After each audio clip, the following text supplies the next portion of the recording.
Hey Jack and Michelle. Here are your two Moldavite Herkimer pendants in silver that you've ordered off of Amazon. And Miss Sandra, the artist, Hi.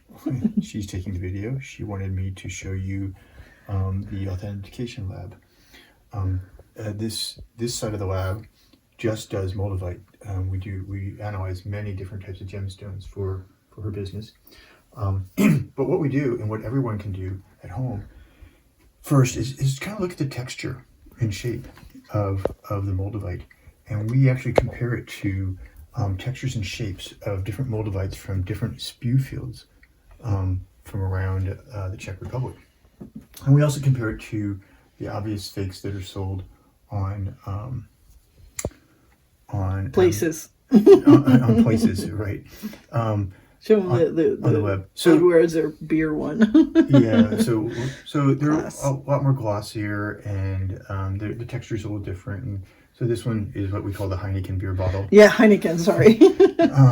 But they've actually gotten better at doing fakes, and But- it's a shame. It's still not.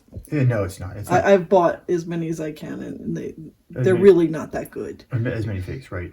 But they have gotten better at it. But what we do here at this first station is what many people can do, and that is to look at the texture and the color and the gloss. We also measure it and weigh it. And the next thing we do in our lab to verify Moldavite is to look at the specific gravity, the hydrostatic specific gravity, and that this complicated analytical scale helps us do that. And specific gravity of real Moldavite is 2.27 to 2.46, and the Moldavite from the mine that Miss Sandra gets it from is usually 2.36. Now the fakes, they aren't even close to the density of real Moldavite, which is pretty neat, pretty interesting. But again, that's the second part of this. And can a fake get to that? Yeah, but can they get both this? And more importantly, I didn't think the fakes got the specific gravity, dear. I haven't seen any, but I imagine that they could do that. And I can't do specific gravity with it in a pendant. We do that as with the raw Moldavite as it comes in. But the part that Miss Sandra likes is putting They're so pretty. the Moldavite under the microscope. So unique. It's a binocular microscope, so I can inspect it. But what we have here is we can share it on the screen. So I'll run my finger by here, and you can see that we're projecting up here to the screen. And it's kind of interesting. We can kind of see the texture of the Moldavite, and that's pretty cool.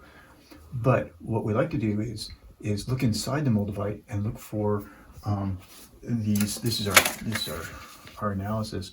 We look for bubbles and flow lines and these contaminants that are truly unique to these tektites. So to do this, we have to polish the surface and look inside of it. To do that, Sandra would really be upset with me. But instead, what we do is we use this refractive index fluid. This fluid that has a refractive index, that pretty much matches the refractive index of Moldavite. And what it does is it washes out that texture. As you can see it happening there. Wow, what a cool piece this one is. Neat. Look at all those lines. Yeah, so now you can see, now we're looking down past the surface a little bit, and you can see the fluids moving around a little bit here, and that'll stop here in just a moment.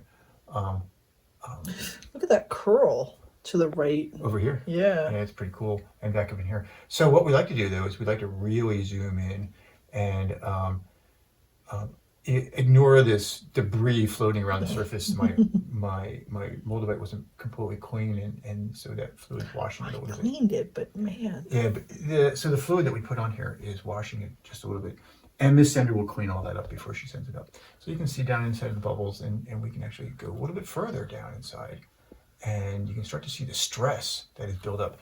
So when the meteorite impacted in Germany, it hit this silica, glass, sand type area, and that material flew up into the sky, molten, really, really hot, and it froze in the sky and coming down and after it landed. And when it did, it locked in this stress. And oops, sorry, bouncing.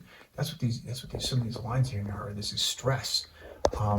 That's locked in place. It also locked these gas bubbles in place. Now, gas bubbles can be elongated, and they get locked in place when they're in the air, but you know, like a balloon, if you take a balloon and you stretch it, it wants to come back to a round area. So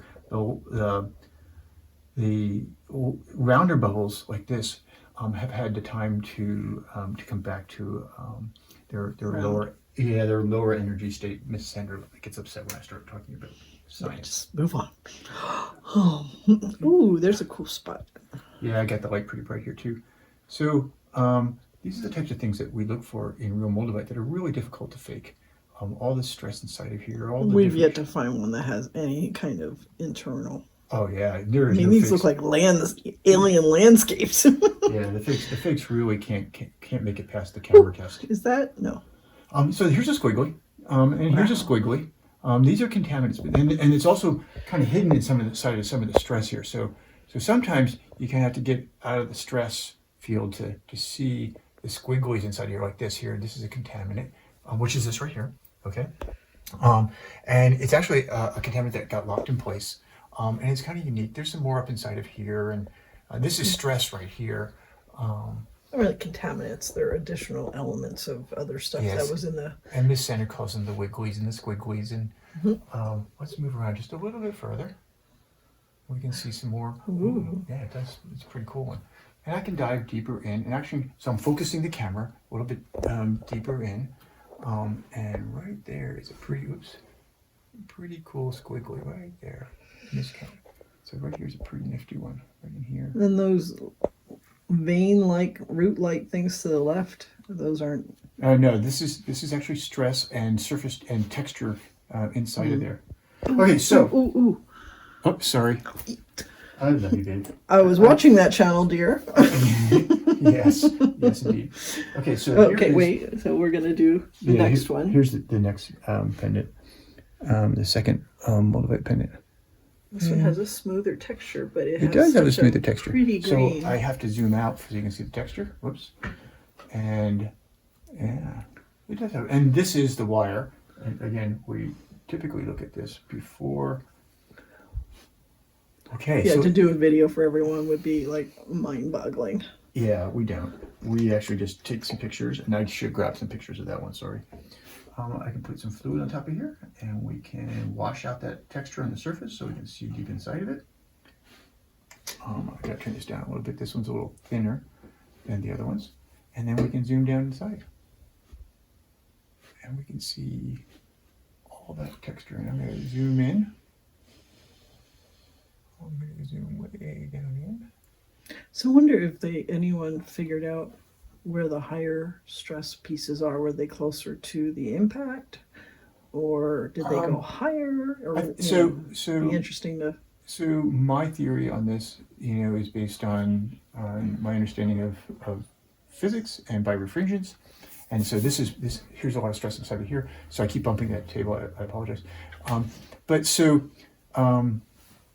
My work with birefringence and geometrical optics, matches this, and that is that the faster it cooled and it didn't get to relax to a lower energy Like state. the bubbles going back to their spot. Exactly. So that stress got frozen in place because it was cooling really fast. So if it went higher into the air, it would cool faster and you'd see longer bubbles. And so if it went higher into the air, it actually would go further too. And so we can talk about what happened at different spew sites. It hit in Germany, and the meteor hit in Germany, and these landed in two different areas, primarily two different areas throughout the Czech Republic. Actually, multiple areas in part of Austria. But the ones that are further over actually went higher into the air and had much different cool rates and much different stress than the ones that went to the southern Bohemia region, which is where this piece is from, the southern Bohemia region. Okay, maybe you didn't want to know all that. Yes, Senator. It is a Netflix video.